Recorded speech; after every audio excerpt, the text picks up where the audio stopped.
শিক্ষার্থী বন্ধুরা, যারা গণিত পারো না তাদের জন্য আমি চলে আসলাম। গণিত অত্যন্ত সহজ। আমার মতো গার্মেন্টস সরকার যদি গণিত পারে তাহলে তোমরা স্টুডেন্ট হয়ে কেন পারবে না?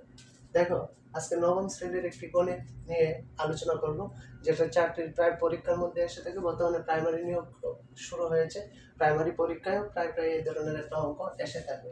প্রশ্নটা দেখো, এত সমান এত হলে এক্স স্কোয়ার প্লাস 1/x স্কোয়ারের মান কত?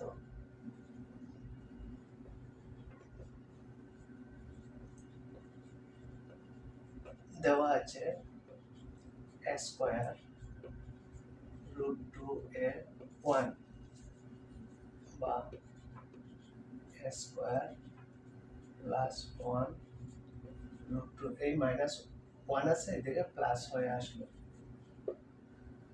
এখান থেকে a কমন নেব। কমন বলতে ভাগ।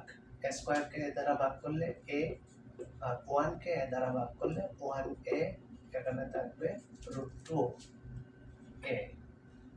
উভয় পক্ষকে a দ্বারা ভাগ করলে a বাদ যাবে, থাকবে এত এত। উভয় পক্ষকে বর্গ করব, বর্গ করে a প্লাস b হোল স্কয়ারের সূত্র a square plus 2ab plus b square, root স্কয়ারে কাটা 2a কাটা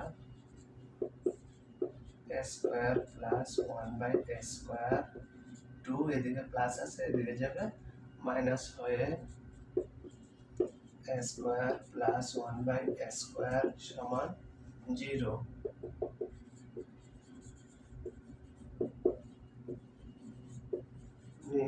মান 0। গণিত বিষয়টি অত্যন্ত সহজ যদি বুঝে করতে পারো। একটি স্টেপ থেকে অন্য একটি স্টেপ কেমনে হয় এটা আমাদের মাথায় রাখতে হবে। 2-4টি অঙ্ক এমনি বুঝে করলে গণিত বিষয়ে চিন্তা শক্তি এসে যাবে এবং গণিত অনেক সহজ হয়ে যাবে। আমার ক্লাসটি যদি ভালো লাগে থাকে আর অঙ্কটি যদি তোমরা বুঝে থাকো তাহলে অবশ্যই আমার চ্যানেলটিকে সাবস্ক্রাইব করে দেবে এবং লাইক, কমেন্ট ও শেয়ার করে আমার পাশে থাকবে। আমি প্রতিদিন এরকম ছোটখাটো ক্লাস নিয়ে তোমাদের সামনে হাজির হব।